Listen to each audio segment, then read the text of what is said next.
All right, let's crack the code on one of the most important ideas in all of algebra, polynomials.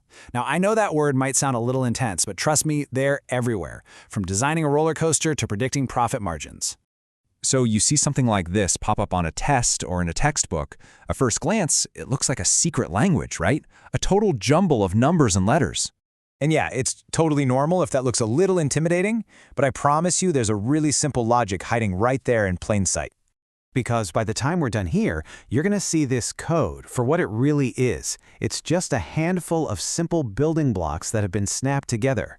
We're going to take it apart piece by piece. So here's our game plan. We'll start with what a polynomial even is. Then we'll learn the lingo, how to decode its degree and its terms. After that, we'll get into classifying them, and then the fun part, adding and subtracting. Okay, first things first. Before we can build anything, we need to know what our bricks are made of. So, what are the basic building blocks of a polynomial? It all starts with this thing called a monomial. Think of it like a single Lego brick. It can be a simple number, a variable like x, or a mix of them multiplied together. The one big rule you gotta remember is that the exponents on the variables have to be whole numbers, no fractions, no negatives. Now, every single one of these monomials has a degree, which is just a fancy way of talking about its power. And finding it is super easy. It's just a two-step process. You look at the exponents on the variables and you add them up. That's it. Let's make this real. For something like 5x, there's a secret little exponent of 1 on that x that we don't write, so the degree is 1. For 6x cubed y squared, you just add the exponents. 3 plus 2 gives you a degree of 5. And what about just a plain old number, like 4? Well, its degree is 0 because you can imagine it's being multiplied by x to the power of 0.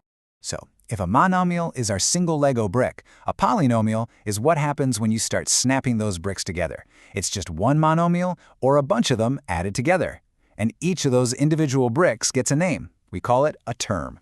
Okay, so we know what the pieces are. Now let's learn how to talk the talk. There's a proper way to write and describe these things that makes everything a whole lot easier.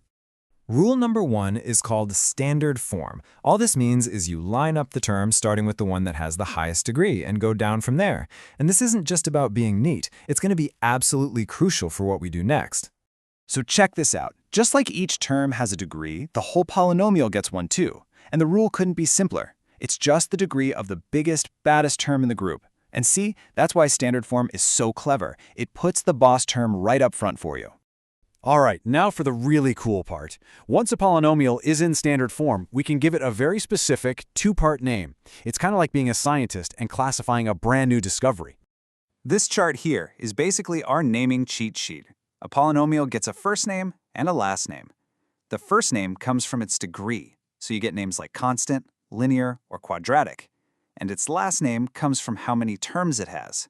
One term is a monomial, 2 is a binomial, 3 is a trinomial. So let's try one out. Imagine we have this jumble here. First step, put it in standard form. That 5x cubed is the biggest, so it goes first. Then we see we have a 4x and a 7x. Those are like terms, so we can just combine them to get 11x.